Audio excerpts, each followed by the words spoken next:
इस जन्म दिवस के अवसर पर हम लोग प्रत्येक लोग जनगण मन अधिनायक जय भारत भाग्य विधाता पंजाब सिंध गुजरात मराठा द्राविड़ उत्कल बंगा विंध्य हिमाचल यमुना गंगा उज्जल जलधि तरंगा तब शुभ नामे जागे तब शुभ आशीष मांगे गाहे तब जय गाथा जनगण मंगलदायक जय हे भारत भाग्य विधाता जय हे जय हे जय हे जय जय जय जय हे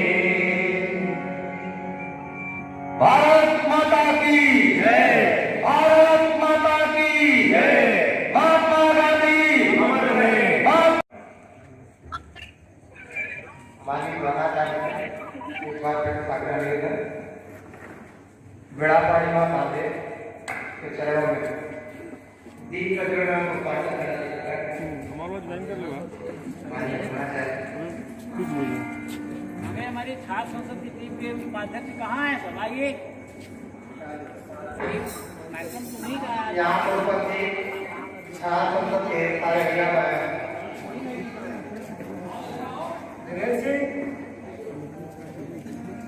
महागणपति के प्रमुख उपस्थित हों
छात्र संसद के भैया बहन माँ सरस्वती के चरणों में पुष्पार्चन करते हुए ब्लूटूथ देखिए तो आप लेते हैं क्या लगाएंगे आवाज नहीं आ रही यूट्यूब पे नहीं यूँ लगाए यूट्यूब पे यूट्यूब पे है भाई साहब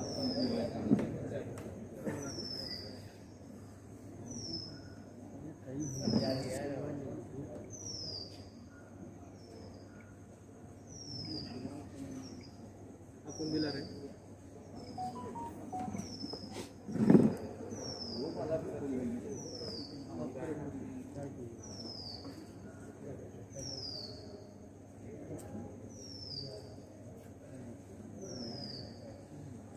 सभी को धन्यवाद माननीय द्रोणाचार्य को कई भैयावानों को जैसा कि हमारी ये परंपरा रही है कि किसी कार्य को हम लोग प्रारंभ करते हैं तो सबसे पहले माँ वाली तरीके चरणों में नमन करते हैं और फिर की बंदना करते हैं। माननीय संस्थापक आप करिए भाई मनोज कुमार जोशी से आग्रह है माँ सरस्वती की वंदना कराने की कृपा करें। माननीय मनोज जी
के लिए बड़े गरिमा की बात। मुझे बात का फक्र है, मेरा जन्म उस राष्ट्र में हुआ है जहाँ पर गांधी और साहब जैसे मनुष्यों ने संस्कृत में जन्म लिया है। यद्यपि हमारा ऐसा देश है, प्रत्येक दिन यहाँ पर कोई न कोई उत्सव, कोई न कोई त्योहार होता रहता है, लेकिन जब किसी राष्ट्रीय पर्व की बात होती है तो हमारा भारत पर्व एक बार पुलकित और प्रफुल्लित हो जाता है। अन्य से भिन्न है, उसका कारण ये है कि हम लोग सांस्कृतिक कार्यक्रम करते हैं, हम लोग धार्मिक कार्यक्रम करते हैं, उसमें ढेर सारे लोग ऐसे भी होते हैं जो कि हमारे सांस्कृतिक की विविधता के कारण तो जुड़ नहीं पाते। लेकिन जब राष्ट्रीय पर्व की बात आती है, राष्ट्र निवास करने वाला प्रत्येक भारतवर्ष रोता रोता रोमांचित हो जाता है।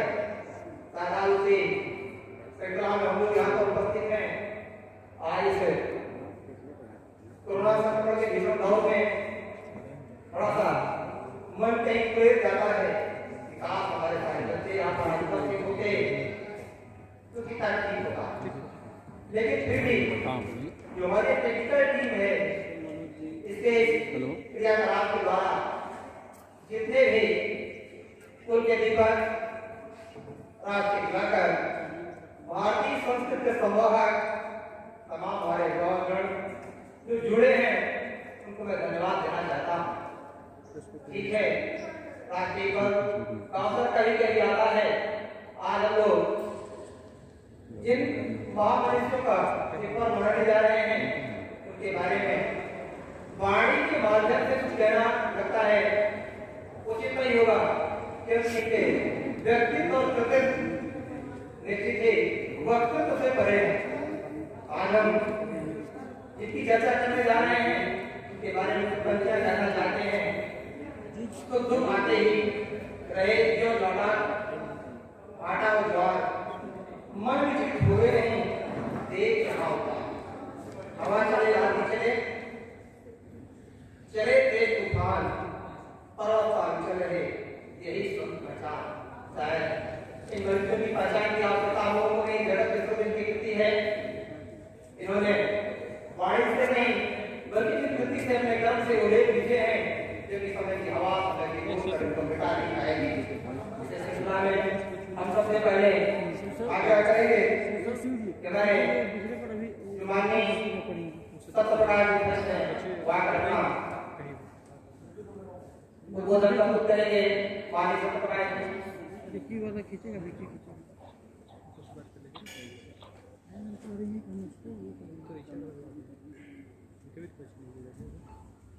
विद्या की अभिष्ठा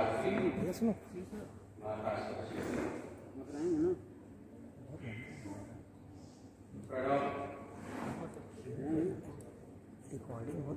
आचार्य के शब्दों में प्राण से एक घंटे से बस रिकॉर्डिंग हो जाएगी। सहयोगी आचार्य दीदियां यहाँ पर उपस्थित तथा लाइव जुड़े हुए सारे अभिभावक, जिनको मेरा सादर प्रणाम है। गांधी और शास्त्री दोनों भारत माता के सच्चे लाल, एक अधनंगा फकीर था, एक भारत का अधनंगा फकीर था, तो एक गुदली शाला। गांधी जी ने जिस अंग्रेजों के राज में कभी सूर्य नहीं अस्त होता था, उनको अहिंसा के बल पर भारत से खदेड़ दिया।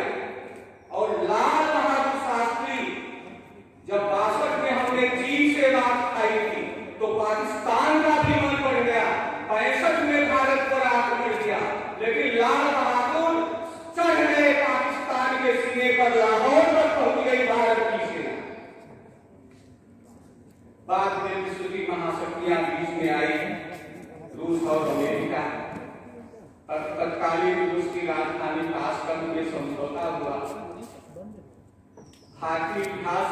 इन लोगों की मृत्यु के बारे में अब भी रहस्य बना हुआ है। नेताजी सुभाष चंद्र बोस, लाल बहादुर शास्त्री जी और विख्यात परमाणु वैज्ञानिक डॉक्टर होमी जहांगीर था। गांधी जी का जन्म गुजरात में पोरबंदर में आज ही के दिन 1869 में हुआ था। इनकी माता बहुत धार्मिक महिला और गांधी जी बचपन में बहुत जागरूक, एक कमरे से दूसरे कमरे में जाना होता था, बेचारे डरते रहते। इसलिए बचपन की स्वाभाविक प्रक्रिया। एक दिन उनके घर में एक कर्मचारी रहता था, नौकर। उसने कहा, तुम क्यों इतना डरते हो? कहा, भूत को डरता हूं। अरे कहा, अरे यार, तेरे साथ हमेशा से राम जी है। फिर उसके बाद गांधी जी ने अपने जीवन में सतत अपने साथ राम जी को, ईश्वर का अनुभव। गांधी जी जब प्राथमिक कक्षा में पढ़ने के लिए गए तो उस समय ऐसा विधान था कि आप संस्कृत लीजिए या उर्दू लीजिए, दो भाषाओं में से एक भाषा आप पढ़ सकते हैं। तो गांधी जी पहले दिन संस्कृत वाले जो पंडित जी थे उनकी कक्षा में गए और पंडित जी कुछ बताए अब थोड़ा बेरुखी से बोले, कुछ गांधी जी को झिड़का उठा।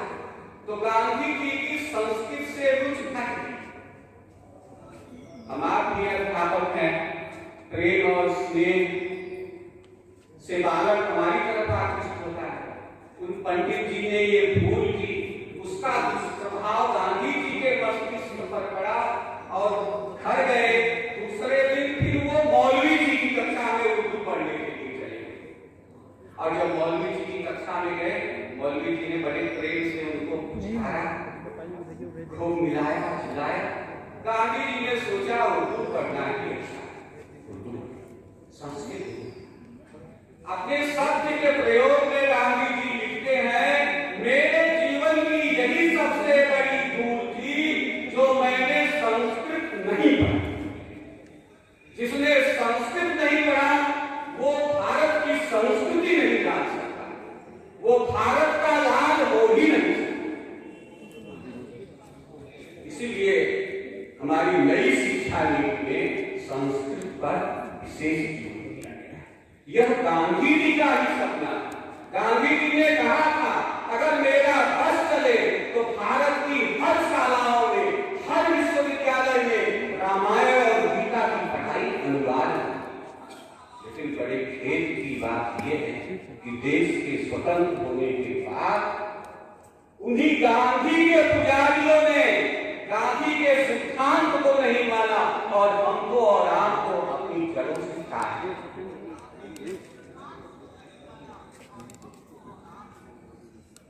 गांधी जी बैरिस्टरी पढ़े, इंग्लैंड गए, वहां पढ़ा, फिर अफ्रीका गए। अफ्रीका में काले लोगों के साथ बहुत रंगभेद होता था। एक घटना से गांधी जी ने फिर निश्चय कर लिया, हम यही करेंगे। लड़ा उन्होंने, काफी कुछ काले लोगों को अधिकार दिलाया। फिर 14 में भारत आए, तब तक तिलक जी का देहावसान हो गया था और फिर भारतीय राजनीति के सारे सूत्र गांधी जी के हाथ में आ गए। गांधी जी ने 3 आंदोलन किए, वो सब आप जानते ही हैं। लेकिन गांधी और शास्त्री में केवल एक अंतर था। गांधी जी ने नारा दिया, करो या मरो, लेकिन शास्त्री जी इस भावना के थे, करो या मारो। शास्त्री जी का जन्म मुगलसराय में हुआ था। इनके पिताजी साधारण प्राथमिक शाला, गरीब, बहुत गरीब। रोज कहा जाता है कि गंगा नदी पार करके रामनगर से फिर ये पढ़ने जाते, पैसे नहीं होते थे नदी पार करें। और जब पढ़ने जाते थे तो इनके जो बचपन की घटनाएं इसलिए बता रहा हूँ, हमसे संबंधित है, हमसे माने बच्चों से। जब ये पढ़ने जाते थे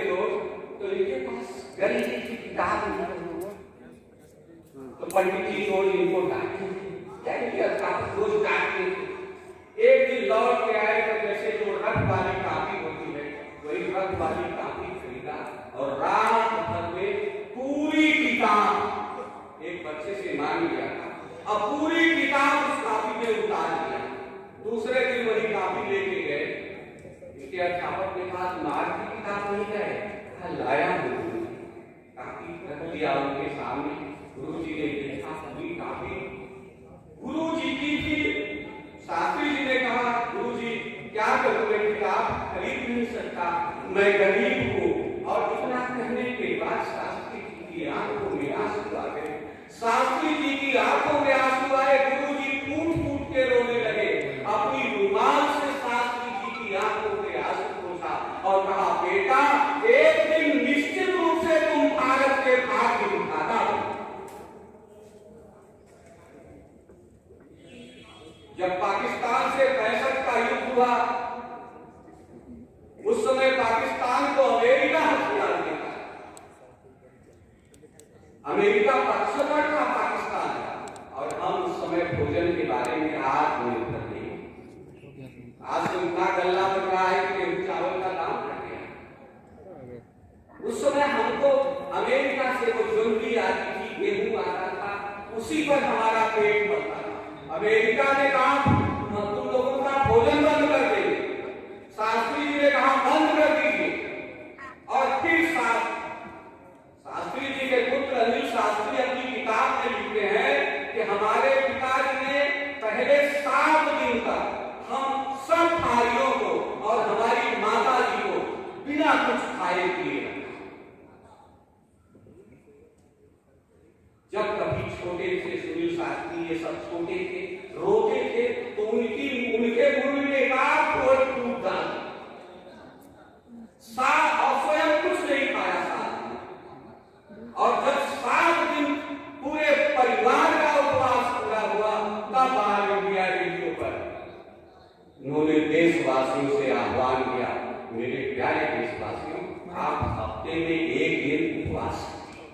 और सारे देशवासी, उनकी बातों का इतना प्रभाव पड़ा क्योंकि उन्होंने स्वयं किया कि सारे देशवासी एक दिन हफ्ते में उपवास करने लगे। सोमवार देश का खूब अन्न बचना।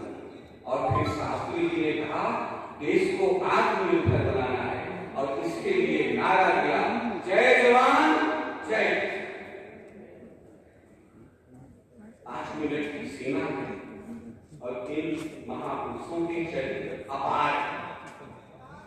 उनमें से कुछ मैंने आप लोगों के सामने प्रस्तुत किया, लेकिन सुनने की और इनको जानने की और इन महापुरुषों ने जो बलिदान किया, जिसके खातिर हम आज आजाद हैं, स्वतंत्र हैं, हमको सारे अधिकार प्राप्त हैं, उनको सच्ची श्रद्धांजलि तब होगी जब इनके इन महान गुणों हम अपने जीवन में धारण करें। मैं भगवान से प्रार्थना करूंगा कि इन महापुरुषों के महान गुण हमारे जीवन में आए, हमको और आपको, भैया और बहनों को, सबको ऐसा आशीर्वाद परमात्मा प्रदान करे। सोचिए, गांधी जी पर राम का इतना प्रभाव पड़ा। यद्यपि मैं कोई शंका नहीं कर रहा हूं, लेकिन पातंजल योग का सुख गांधी जी के साथ सुखा। अहिंसा, सत्य, ब्रह्मचर्य, अपरिग्रह, उसके बाद प्रार्थना और फिर स्वास्थ्य, और सबकी परीक्षा छोड़िए। जैसे अहिंसा, पातंजल योग सूत्र में उसका तीसरा सूत्र है, अहिंसा तत्सन्निध निर्विरोधः। हमारे अंदर अहिंसा प्रतिष्ठित है। इसकी पहचान ये है कि कोई बड़ा से बड़ा अहिंसक हमारे सामने आएगा और हमको मारना चाहेगा तो वो निर्विरोध हो जाएगा, नहीं आएगा। जैसे बुद्ध के सामने अंगुलीमाल, बापू थे, कितने अंश में उनके अंदर अहिंसा प्रतिष्ठित थी, शायद ईश्वर की परीक्षा में पास हुए थे। अब आप समझिए है, हम तो उनके चरित्र को छू भी नहीं सकते, बहुत नीचे हैं, लेकिन फिर भी।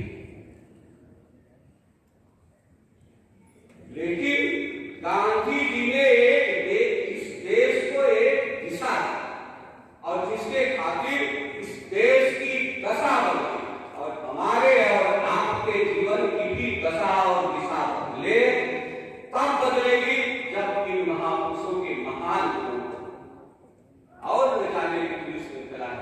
उन गुणों को अपने जीवन में धारण करेंगे। शायद समय ज्यादा हो रहा है, आप सब लोगों को प्रणाम।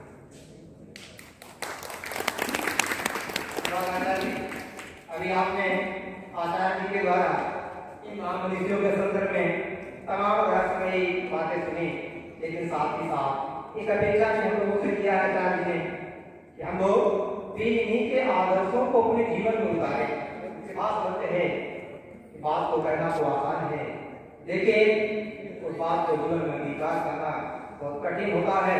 कठिन है, असंभव नहीं है कि गांधी जी के ऊपर उनके गुरु जी की कही गई बात का कितना अप्रतिम प्रभाव पड़ सकता है, तो हमारे ऊपर क्यों नहीं आज इन मनुष्यों की हम लोग बात कर रहे हैं, इनके संदर्भ में जितना भी कहा जाए उतना कम है। आचार्य जी ने बताया आपको, ये सत्य है, इसमें कोई संदेह नहीं है।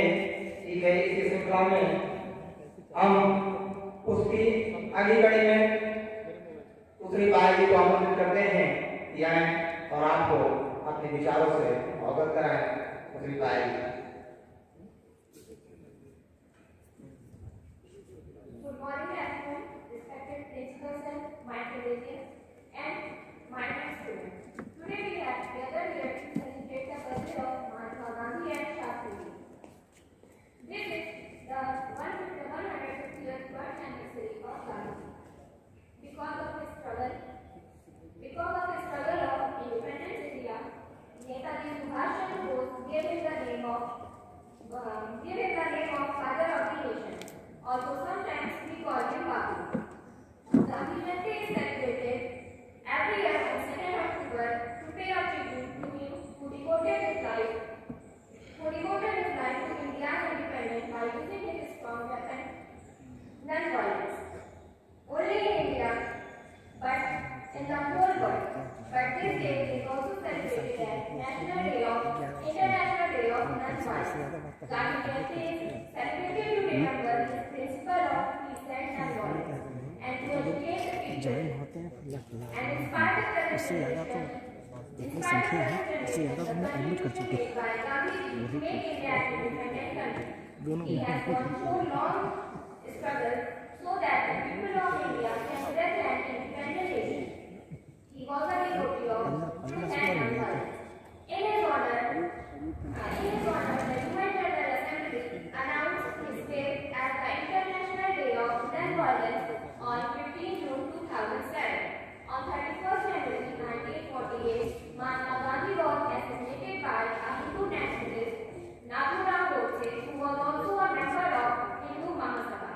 This day has won the people and the whole of the country was full of sorrow.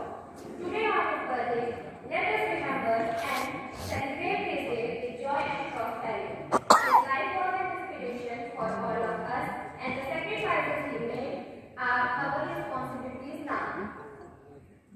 Let us contribute ourselves to the growth and development of the country, free of service to nation's father. Do not waste their effort and struggle by letting India go down. Even our Prime Minister Mr. Narendra Modi has started Swachh Bharat Abhiyan to maintain the cleanliness of our society as this very important day.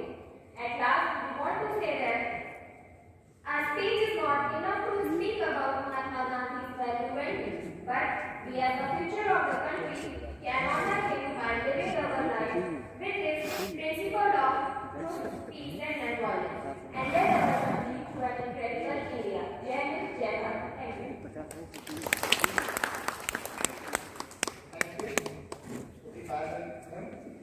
आज हम लोग एक बार फिर से इन लोगों को याद करते हुए गांधी जी के संदर्भ में जितनी बातें अनेक लोगों ने सुना अपने आचार्य जी के द्वारा, कहा जाए कि इनके संदर्भ में हम लोग याद करें तो एक बात ध्यान आती है, एक साहित्यकार में लिखा है कि जीजी दिशा बड़े दुर्गमी हो,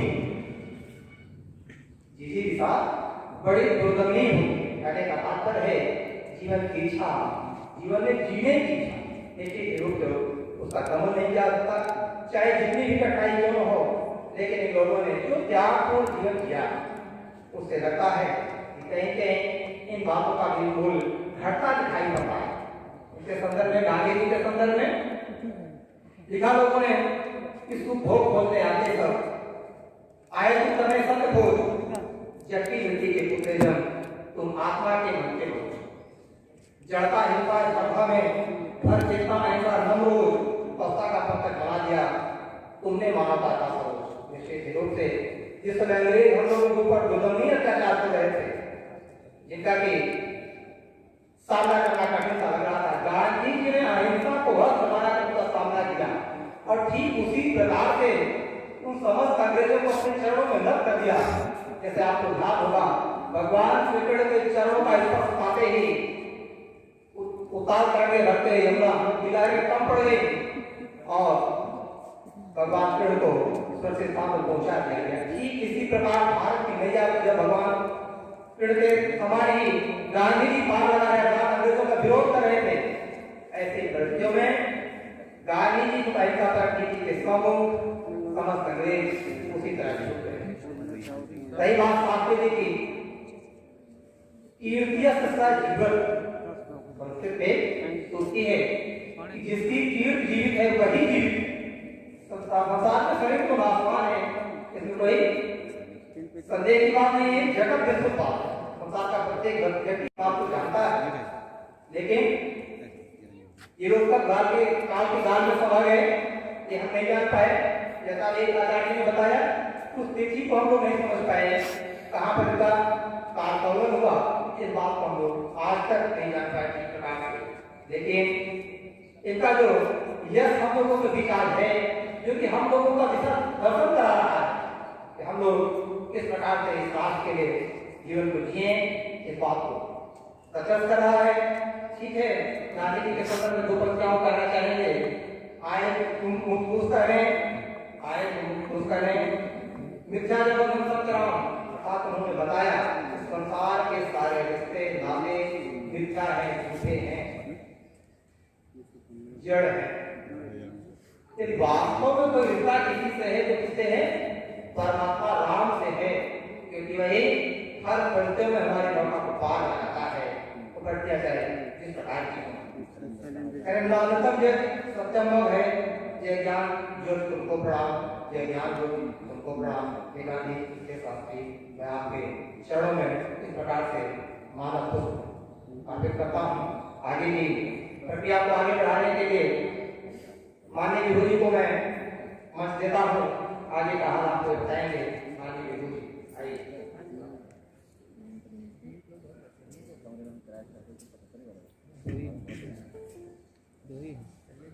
बहुत बहुत धन्यवाद आदरणीय जी सर्वप्रथम मंगल कामना आप सभी को भाषण के को प्रणाम मंगल करते हुए एक मेरे समझ बसते सभी आचार्य लगा दे रहे हैं छात्र संसद के इस कार्यक्रम में छोटी सी घटना है बहुत छोटी सी जैसे कि जब विकास अपहरण हो गया रावण के तो ये बात सत्य है प्रभु श्री राम मर्यादा पुरुषोत्तम भी थे और चक्रवर्ती सम्राट भी थे इनके लिए कोई बड़ी बात नहीं थी कि मध्य प्रदेश का एरिया महाकौशल की धरा पर कौशल नरेश जो उनके नाना जी करते थे अगर वो चाहते तो उनकी सहायता करके पूरे उस रावण के साम्राज्य पर हमला कर सकते थे उनके पास बहुत कुछ था लेकिन जो भी कहीं एक राज्य से दूर होकर उस दूरी में भी उन्होंने सहयोग किसका दिया उन लोगों का जिनको हम लोग कहते हैं गिरिवासी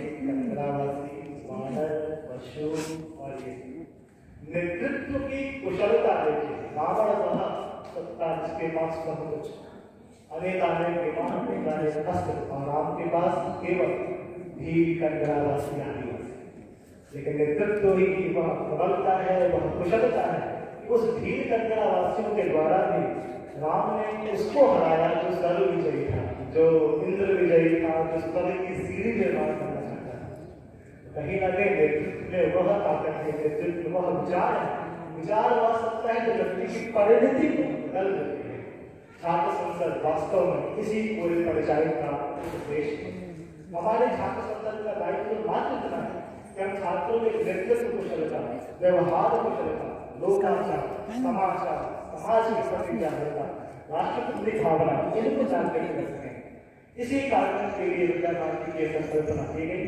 बाकी कार्यक्रम को आगे बढ़ाते हुए मैं विलंब न करते हुए मंच से बुलाना चाहूंगा कन्या भारती की उप प्रधानमंत्री बहन ऋषिका यादव को कि वे आए और छात्र संसद क्या है, उसकी प्रस्तावना भूमिका क्या है, वह हम सबके समक्ष रखें। बहन ऋषिका यादव।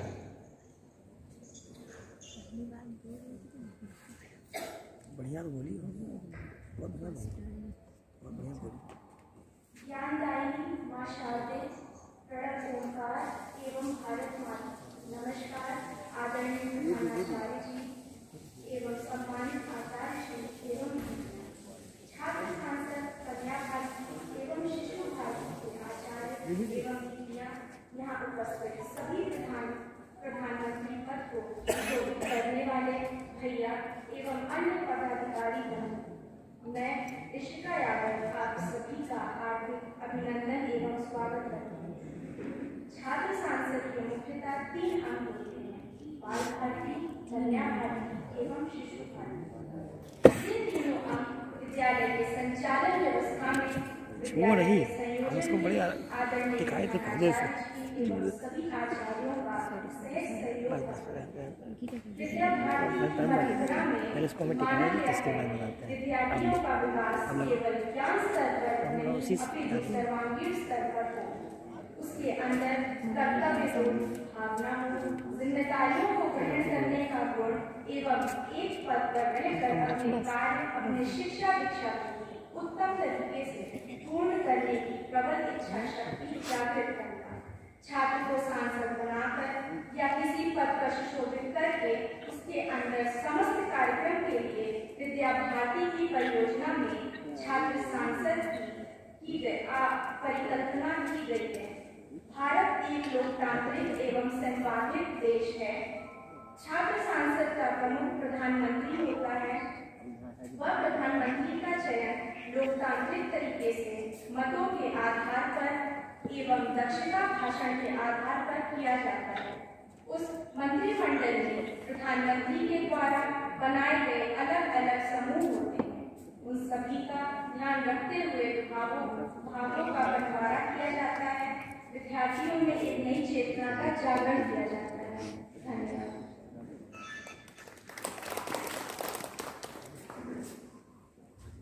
बहुत बहुत धन्यवाद। अब आज उस पल की जो जिसके लिए हम सब एकत्रित हैं उसका आहूत करने का समय आ चुका है। मैं शपथ ग्रहण के इस कार्यक्रम को आरंभ करते हुए शपथ ग्रहण की परंपरा में सर्वप्रथम शपथ होता है सभी छात्र सांसदों का, सभी, चाहे वो बाल भारती, कन्या भारती हो या शिशु भारती हो। तो और यह दायित्व इन सभी के प्रमुख अध्यक्ष महोदय अर्थात विद्यालय के सर्वश्रेष्ठ प्रधानाचार्य जी के पास है। तो मैं आदरणीय प्रधानाचार्य से यह विनम्र निवेदन करूंगा कि सभी छात्र सांसद, चाहे वो बाल भारती, विद्या भारती, कन्या भारती के हो, शिशु भारती के हो, वे सब इस शपथ ग्रहण में प्रतिभाग करेंगे। यहाँ उपस्थित सभी छात्र सांसद प्रतिष्ठ होकर अपना दायां हाथ आगे करेंगे एवं वे सभी छात्र सांसद की तरफ से जो गूगल मीट के द्वारा हमसे जुड़े हैं वे अपने घरों पर खड़े होकर दायां हाथ आगे करके आदरणीय प्रधानाचार्य के साथ छात्र संसद की शपथ ग्रहण करेंगे। सभी श्रीमान प्रधानाचार्य।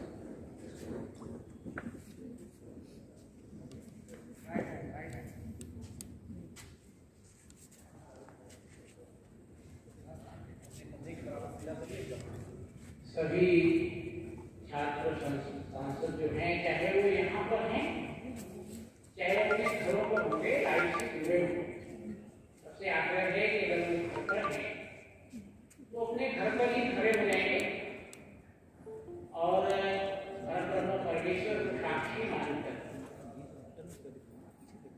सांसद बनने का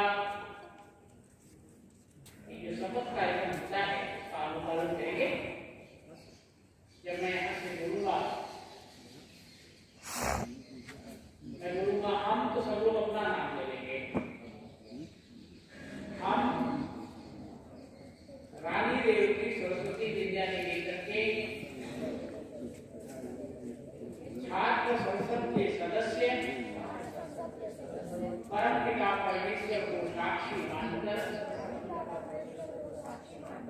शपथ ग्रहण करते हैं कि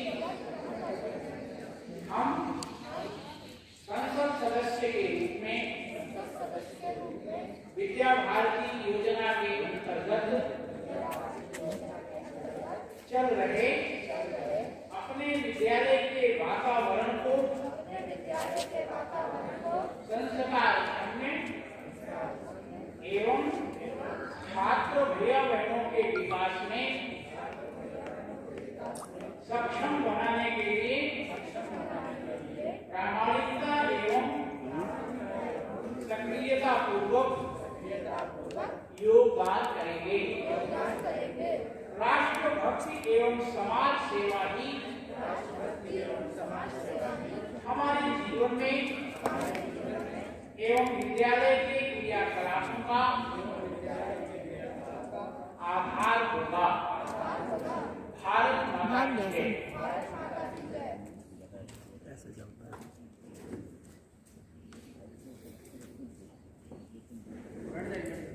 उपविष्ट बहुत बहुत धन्यवाद आचार्य जी। सभी छात्र संसद भैया बहने एवं जो गूगल मीट के द्वारा जुड़े हुए कल चुनाव हुए, उन चुनावों के बाद मतों के आधार पर दक्षिणा भाषण के अंकों के आधार पर हम इस विद्यालय को सत्र 2020-21 के प्रधानमंत्री पद की तरफ से मिल चुके हैं। अभी शपथ उनकी होनी है जिनका चयन सभी के आधार पर किया गया, मतों के आधार पर किया गया। अब मैं मंच पर बुलाऊंगा कन्या भारती के उपाध्यक्ष सुश्री भारत जी को कि वे मंच पर आए और प्रधानमंत्री पद बाल भारती, प्रधानमंत्री कन्या भारती एवं अध्यक्ष शिशु भारती को उनकी गोपनीयता की शपथ दिलाएं। मैं आग्रह करूंगा कि बाल भारती के प्रधानमंत्री उत्पल यादव, प्रधानमंत्री उत्पल यादव, उप प्रधानमंत्री विवेक भैया, शिशु भारती के अध्यक्ष शांतम पांडे एवं कन्या भारती को प्रधानमंत्री ऋषिका यादव वे मंच पर आए, मंच के निकट आए।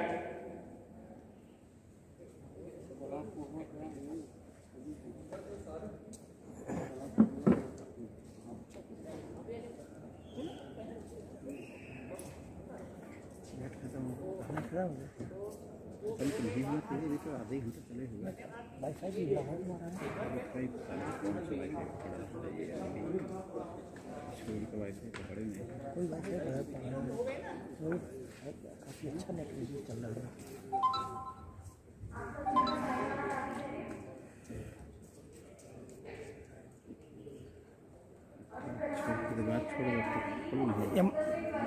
है। माइक ठीक करें, माइक जैसे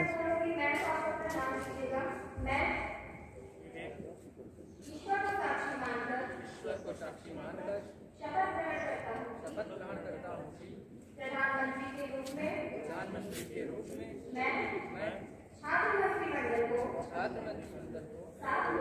साथ लेकर विद्या भारती की संकल्पना के अनुरूप विद्यालय को संकल्प में नहीं बनता है प्रदान करने में समर्पण भाव से प्रयत्नशील रहूंगा तथा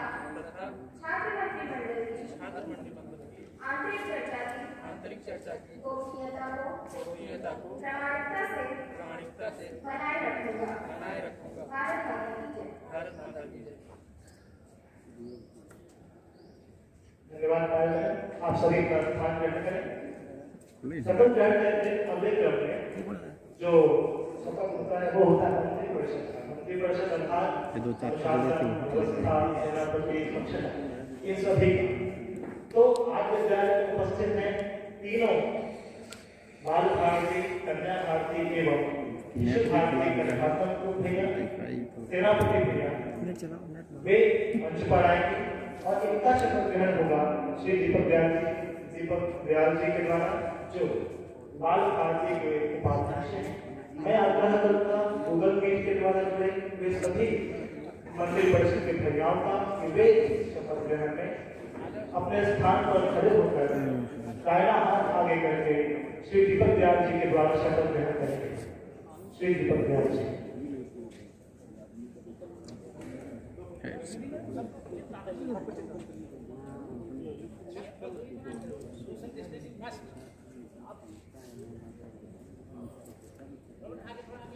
इससे बड़ा सही कर चुके हैं, 50 लोग एडमिट कर चुके हैं।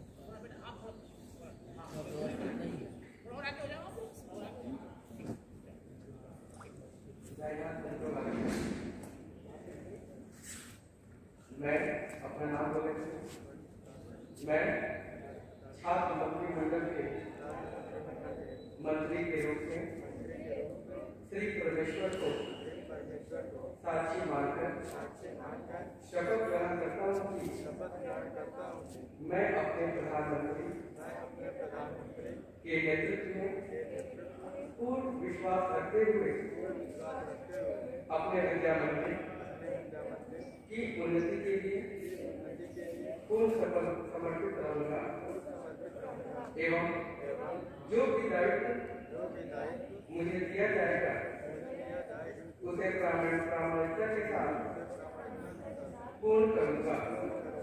साथ ही मंत्रिमंडल की बैठक में होने वाली आंतरिक चर्चा की गोपनीयता बनाए रखूंगा। भारत माता की जय।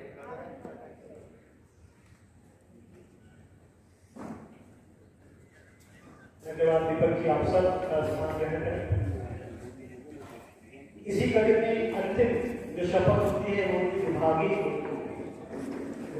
प्रमुख जो अलग अलग विभाग है हमारे पास, चिकित्सा विभाग, खोयापाया विभाग, वाचनालय विभाग, पुस्तकालय विभाग, वंदना विभाग, अनेक हैं। इनकी शपथ के लिए मैं मंच पे बुलाऊंगा शिशु भारती की उपाध्यक्षा बहन सुश्री ऋचा गोस्वामी जी को कि वे मंच पर आए और ये अपने आप में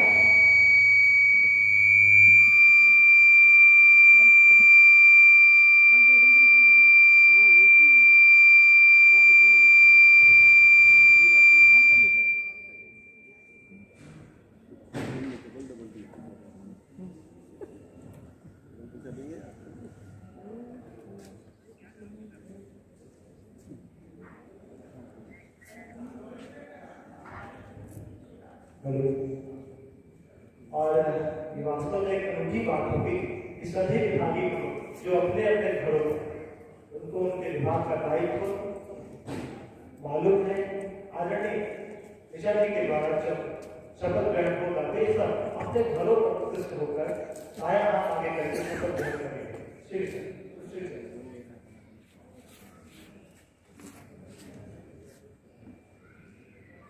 जो भी घर पे है लाइट वो अपना राइट हैंड निकालेगा और मेरे पीछे मैं अपना नाम लेकर छात्र संसद के विभाग के प्रमुख के रूप में श्री परमेश्वर को साक्षी मानकर शपथ ग्रहण करता हूँ कि मैं अपने प्रधानमंत्री के नेतृत्व में पूर्ण विश्वास रखते हुए अपने विद्या मंदिर की उन्नति के लिए पूर्ण समर्पित रहूंगा एवं जो भी दायित्व मुझे दिया जाएगा उसे प्रामाणिकता के साथ पूर्ण करूंगा।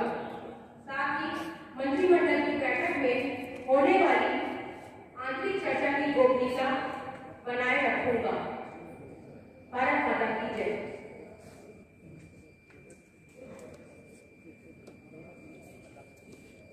बहुत बहुत धन्यवाद जी। अब मैं मनोज जी से कहूंगा कि शपथ की इस तपस्या के हेतु एक गीत प्रस्तुत है। शपथ लेना 2 सदन है पर श्री मनोज जी।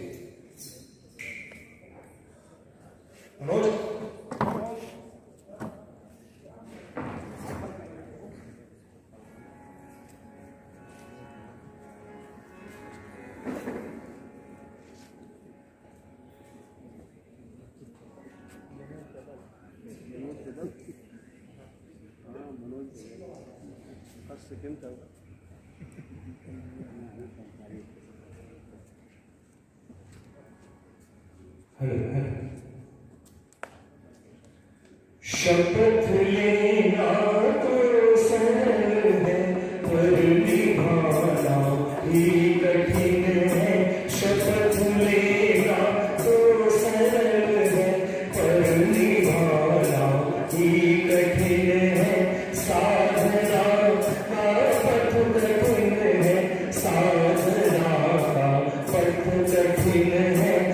शपथ लेना तो सरल है, पर निभाना ही कठिन है।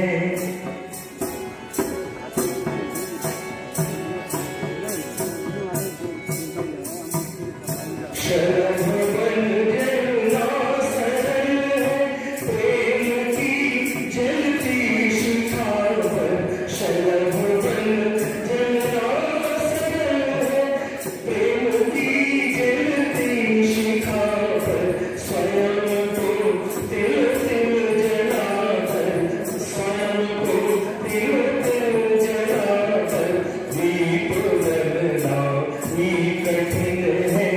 शपथ लेना तो सरल है, पर निभाना ही कठिन है।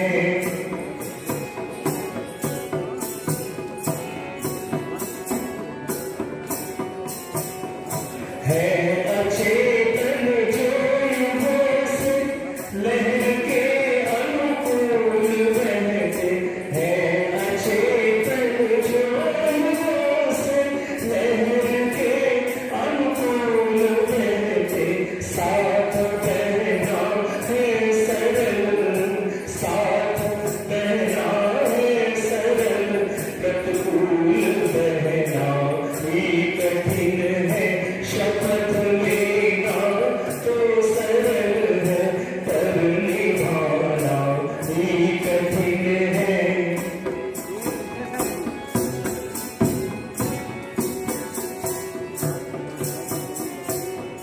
ठोक रेखा तर नियत की युगों से जी रहा मानव। ठोक रेखा तर नियत की युगों से जी रहा मानव। है सरल आंसू बहाना, है सरल आंसू बहाना, मुस्कुराना ही कठिन है। शपथ लेना तो सरल है, पर निभाना ही कठिन है।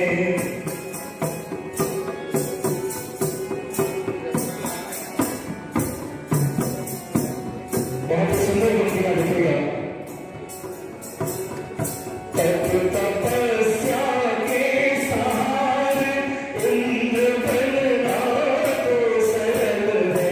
तप तपस्या के सहारे इंद्र बनना तो सरल है। स्वर्ग का ऐश्वर्य पाकर, स्वर्ग का ऐश्वर्य पाकर मत भुलाना ही कठिन है। शपथ लेना तो सरल है, पर निभाना ही कठिन है। शपथ लेना तो सरल है, पर निभाना ही कठिन है। पर निभाना ही कठिन, पर निभाना ही कठिन है। एक बार दैनिक ताबुत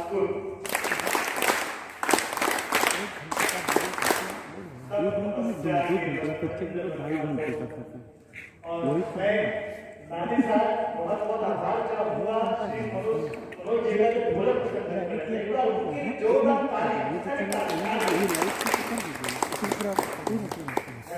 ये कम से कम आपका 1 GB को ऊपर आज के इस कार्यक्रम में जिस महानुभाव की उपस्थिति हम सबके लिए 3500 GB प्रेरणा वो है 1 महीने इंडिया पीजी कॉलेज के पूर्व प्राचार्य एवं भारतीय शिक्षा तीन समिति 3 टीवी तथा वर्तमान अपने विद्यालय के अध्यक्ष परमादरणीय श्रद्धेय श्री रघुराज जी। आज के इस कार्यक्रम में आपका मुख्य वाचन आप मुख्य अतिथि के तौर पर उपस्थित है।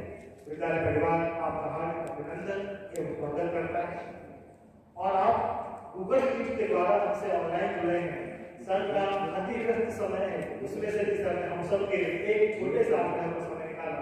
हम सब आपका हृदय से अभिवादन और स्वागत करते हैं। अगली कड़ी में मैं आदरणीय रघुराज जी से यह निवेदन करूंगा कि वो ऑनलाइन गूगल मीट के द्वारा अपने विद्यालय परिवार को छात्र संस्था सांसद को एवं यूट्यूब गूगल मीट पे जुड़े सभी को संबोधित करने की कृपा करें। आदरणीय अध्यक्ष।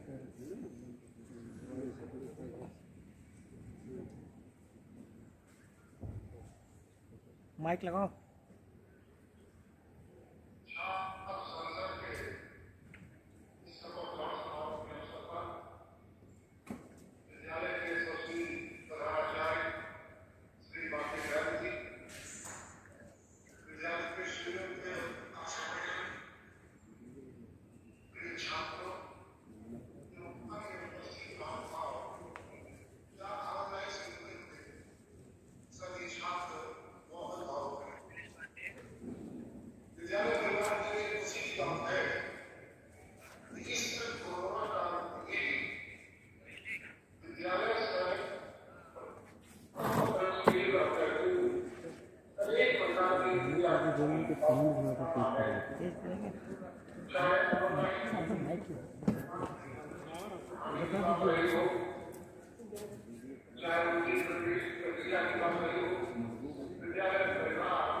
टायर लगाए होते हैं सब बढ़िया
धन्यवाद श्री गणराज आपका सबके लिए प्रेरणादायी होगा। कार्यक्रम के अंत में मैं अच्छे बुलाऊंगा इस कार्यक्रम की अध्यक्षता करें हम सबके नेतृत्व में हम सबके साथ आदरणीय ब्रह्माचार्य जी को जो इस पूरे छात्र भारत भारती कल्याण भारती एवं शिशु भारती के अध्यक्ष भी हैं। वे अच्छी आर्थिक के द्वारा मंत्रिमंडल एवं सभी पदाधिकारियों को प्रशंसा प्राप्त करें। आदरणीय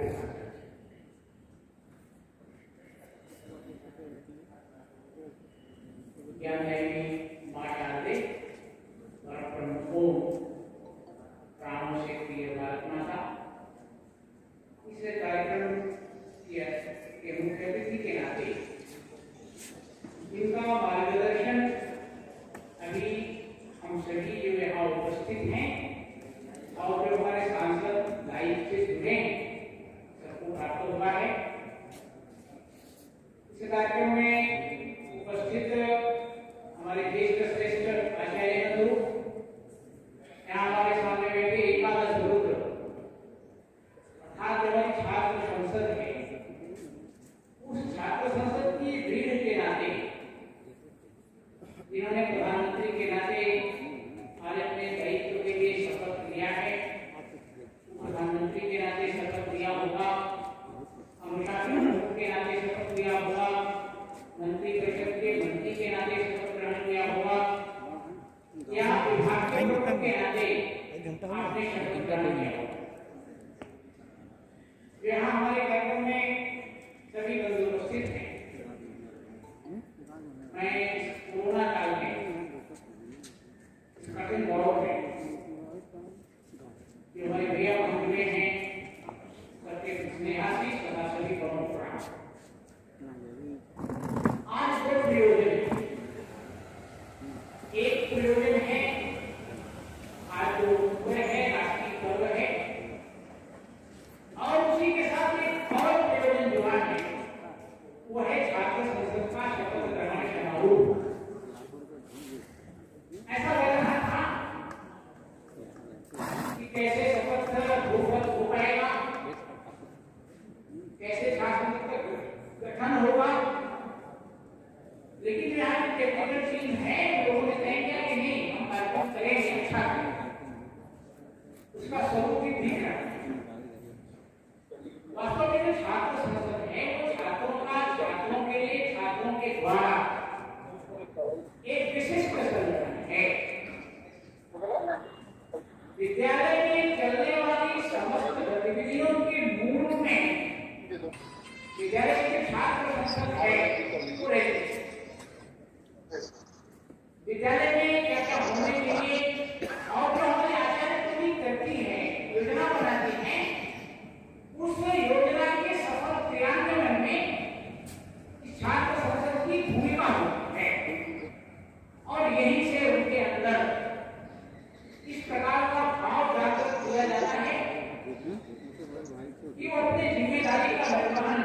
चाहे वो हमारा पारिवारिक जीवन हो, चाहे हमारा सामूहिक जीवन हो, और हमारे अंदर नेतृत्व करने की सामर्थ्य कैसे डेवलप हो, सामर्थ्य कैसे बढ़े, स्वावलंबन कैसे आवे, समरसता का परिवेश कैसे निर्मित कर सके, इन सारे विषयों को लेकर के ये हमारी छात्र संसद की निर्मित है। डॉक्टर बलराम जी तोमर आज दुनिया में नहीं, लेकिन हम विद्या भारती के वो राष्ट्रीय संगठन मंत्री थे, और एक छात्र संसद की जो संकल्पना है उन्हें के मस्तिष्क की उपज थी। मुझे तो उनके साथ छात्र संसद के कार्यक्रम में रहने का सौभाग्य मिला। मैं 3 दिन उनके साथ रहा था, वाराणसी में कार्यक्रम था। पूरे क्षेत्र के सभी प्रधानाचार्य बुलाए गए थे। मैं तो नया नया प्रधानाचार्य बना था। मुझे याद है कि वाराणसी में इस प्रकार से संसद गठित होती है।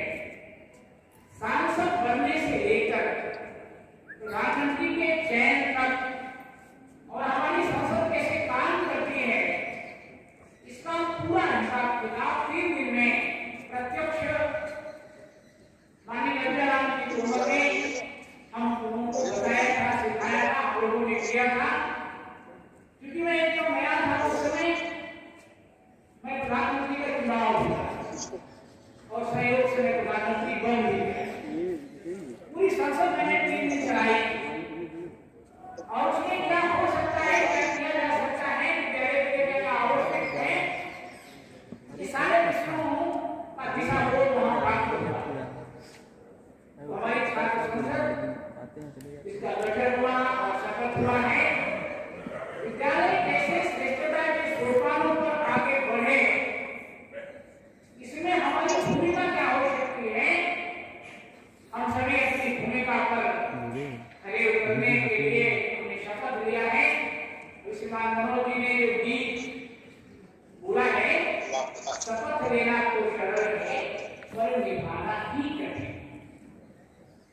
और एक पंक्ति बहुत महत्वपूर्ण है, मुझको बहुत अच्छी लगती है कि तब तपस्या के सहारे इंद्र बनना तो सरल है, स्वर्ग का ऐश्वर्य पाकर मत भुलाना ही कठिन। प्रधानमंत्री बनना आसान है, राष्ट्रपति बनना आसान है, लेकिन वहां पर पहुंचकर अपने दायित्व का निर्वहन कुशलता से करना ये कठिन। मैं तो कहता हूं किसी ऊंचाई पर पहुंचना आसान होता है, लेकिन उस ऊंचाई पर अपने को टिका कर रखना ये कठिन है। सामान्य दायित्व नहीं, दायित्व तो थोड़ा महत्वपूर्ण है, इस पर आपको खड़ा होना है। मैं भी भगवान से प्रार्थना करूंगा कि आपको जो दायित्व मिला है, भगवान आपको दायित्व वहन करने की शक्ति प्रदान करे। और हमने भी शपथ में कहा है कि जो हमारी बेगम होगी, हमारी बेटी होगी, उसकी जो गोपनीयता होगी उसको सार्वजनिक नहीं करेंगे, ऐसा हम लोगों ने शपथ लिया है। तो ये जो छात्र संसद बनी है, आचार्य बंधुओं के निर्देशन में यह संसद काम करते हुए इस विद्यालय को और आगे कैसे ले जाए, इसके लिए हमें कुछ संकल्पित होना होगा। एक निवेदन और से आज के कार्यक्रम से जुड़ा है, गांधी और शास्त्री की जयंती। गांधी शास्त्री कोई सामान्य व्यक्ति नहीं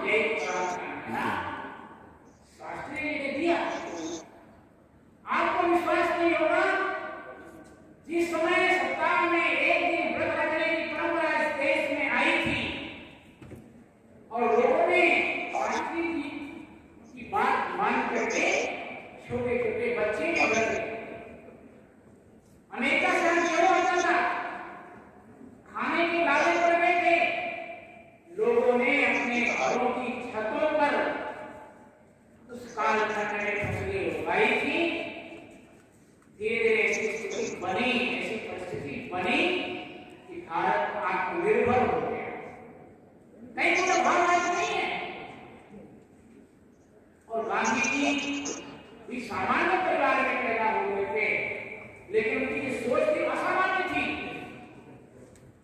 देखने में सरल सहज, छीनता शरीर, लेकिन उनके विचार की तुलना पर्वत से की जा सकती है। पर्वत जैसा अधिक उनके विचार थे, नहीं जैसा संदेश में इस देश के लोगों को दिया। अहिंसा उनके जीवन का मंत्र था, लेकिन उन्होंने क्या किया? नहीं करो या मरो।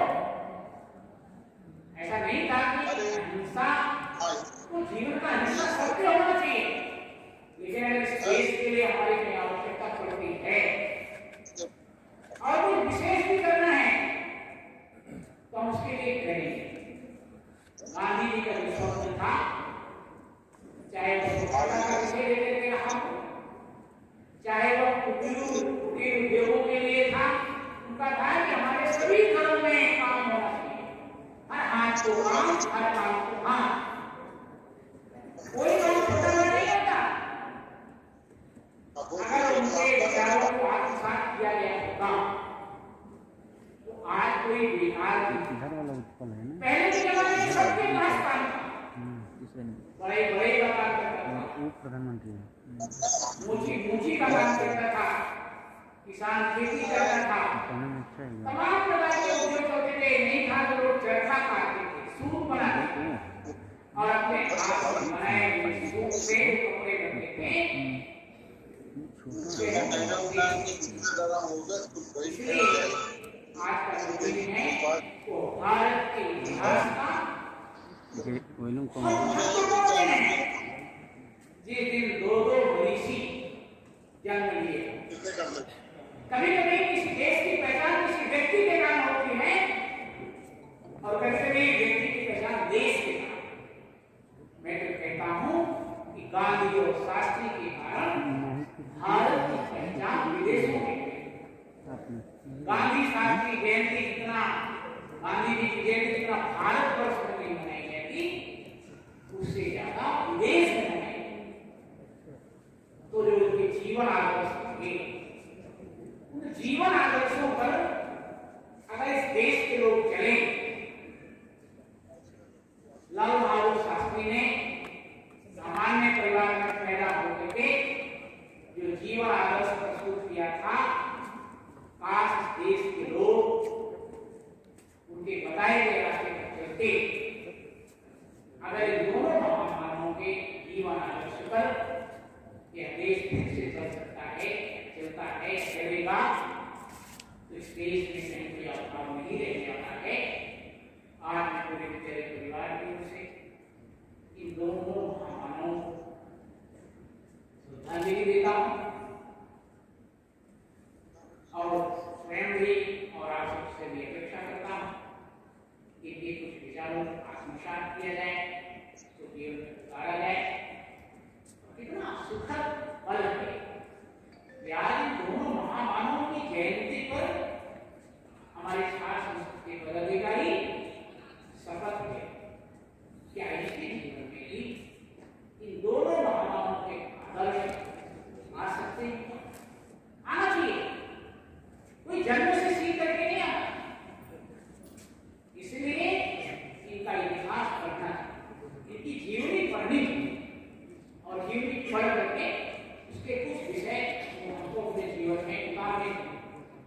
तो मैं इस छात्र संसद को शुभकामना देता हूँ, बधाई देता हूँ, साथ ही साथ अपेक्षा भी करता हूँ कि आने वाले समय में ये छात्र संसद इस कठिनाई के दौर में भी अपना एक आदर्श प्रस्तुत करेंगे, जिससे क्योंकि 15 तारीख से विद्यालय खुलने वाले, विद्यालय कैसे खुलेंगे इसके बारे में हम लोग प्रयास करके, सरकार की गाइडलाइन नहीं है, विद्यालय की गाइडलाइन हमारे अध्यापकों को चाहेगी, उसके आधार पर अध्यापन विद्यालय के हिस्सा होगी। इस अवसर पर हमारे अध्यापक लाइव से जुड़े हैं, हमारे सांसद हैं, मंत्री होंगे, विभाग के शुरू होंगे, कुछ अभिभावक के शुरू होंगे और मैं विशेष रूप से अपने भारतीय शिक्षा समिति पूर्वी उत्तर प्रदेश के सम्माननीय मंत्री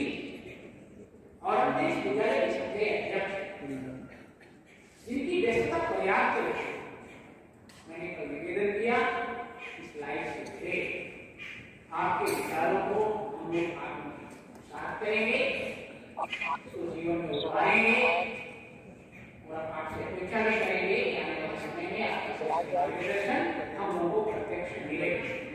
पुनः एक बार सबको ऐसा शुभकामनाएं देता हूँ, मैं अपनी बात पूरा करता हूँ। भारत माता की जय।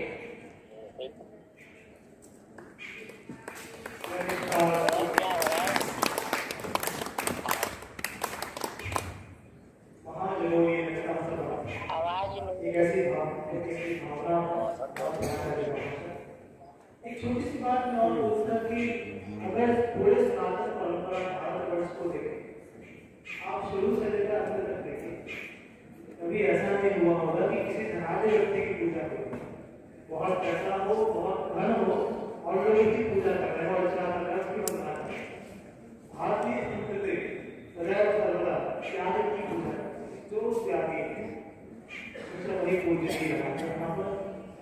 हम कार्यक्रम कैसे करेंगे, मैं ऑलरेडी अवनीश जी से आग्रह करूँगा कि वे आए और आभार ज्ञापन की औपचारिकता को पूर्ण करें। श्री गणेश।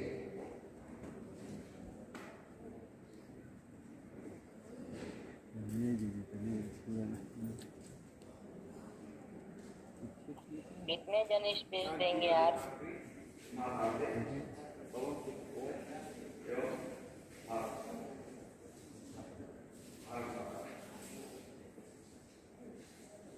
आज के इस कार्यक्रम में आप सभी की उपस्थिति हमारे लिए ऊर्जा का स्रोत है। मैं गूगल में यूट्यूब लाइव और फेसबुक लाइव के माध्यम से सभी अभिभावकों मैं विद्यालय परिवार की तरफ से धन्यवाद देता हूँ। अपने मंत्री डॉक्टर रविराज जी को मैं हार्दिक आभार व्यक्त करता हूँ कि थोड़ा सा करने पर भी हमारे कार्यक्रम में हिस्सा लिए, पूरा मार्गदर्शन किए। विद्यालय परिवार से आए हुए सभी आचार्यों से दूसरे आभार ज्ञापित करता हूँ। इस कम समय में इतना अच्छा कार्यक्रम हुआ, यह छात्र संस्थाओं का ऑनलाइन चुनाव करना आसान काम नहीं था। इसके लिए प्रधानाचार्य को भी विद्यालय परिवार तरफ से आभार व्यक्त करता हूँ। ऐसा हमने मार्गदर्शन किया जिससे हमारा कार्य